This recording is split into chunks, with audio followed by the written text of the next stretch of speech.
অবাক লাগে, কারণ আমি ঢাকা বিশ্ববিদ্যালয়ের চ্যান্সেলর। 1961 সালে আমি মেট্রিক পাস করছি এবং metric 3rd division.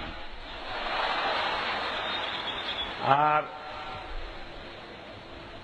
IA pass করছি, এটা তো এক সাবজেক্ট অর্থ লজিকে রেফার্ড। ঢাকা বিশ্ববিদ্যালয়ে যখন আসলাম ভর্তি হওয়ার জন্য, তখন ভর্তি তো দূরে করতে, ভর্তির ফর্মটা পর্যন্ত আমাকে দেওয়া হলো না। বন্ধু বান্ধব অনেকে তো ভর্তি হইল, আর ছাত্র রাজনীতির সঙ্গে তো ওই সময়তে আমি যুক্ত।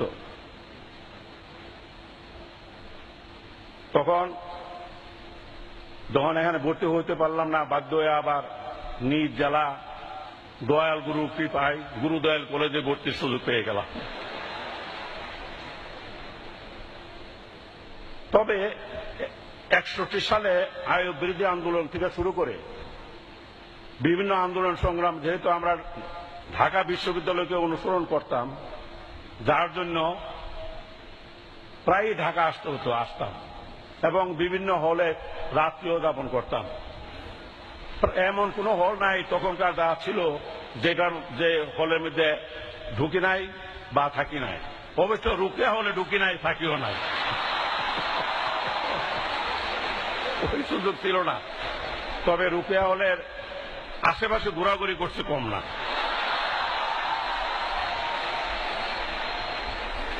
বন্ধু বান্ধব যারা ইউনিভার্সিটিতে পড়ে তারা তো তখন গল্প করে যে মানে কনভোকেশন, এই কনভোকেশনে তারা যে কনভোকেশন ক্যাপ এবং গাউন এগুলি, তা আমরা তখন কলেজে পড়লো, সেটাও ঢাকা বিশ্ববিদ্যালয়ের অধীনে ছিল।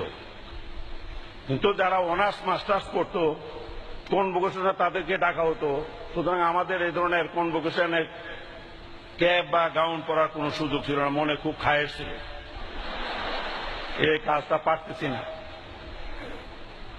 কিন্তু আল্লাহর কি লীলা খেলা বুঝলাম না, যে ইউনিভার্সিটিতে আমি ভর্তি হইতে পারলাম না, সেই ইউনিভার্সিটিতে আমি চ্যান্সেলর হয়ে আসছি। আর শুধু এই ইউনিভার্সিটি না, যতগুলি বাংলাদেশের যতগুলি পাবলিক প্রাইভেট বিশ্ববিদ্যালয় আছে সবগুলির এই চ্যান্সেলর। এই চ্যান্সেলর হিসেবে প্রায় জায়গাতে আমার সমাবর্তন যেতে হয়। এখন এই 1.5-2 ঘন্টা 2.5 ঘন্টা এই ক্যাপ আর সিনথেটিক কাপড়ের গাউন লাগায় বসে থাকা বড় কঠিন। যে ডাকসু নির্বাচন ইজ এ মাস্ট, এই ডাকসু নির্বাচন করা দরকার।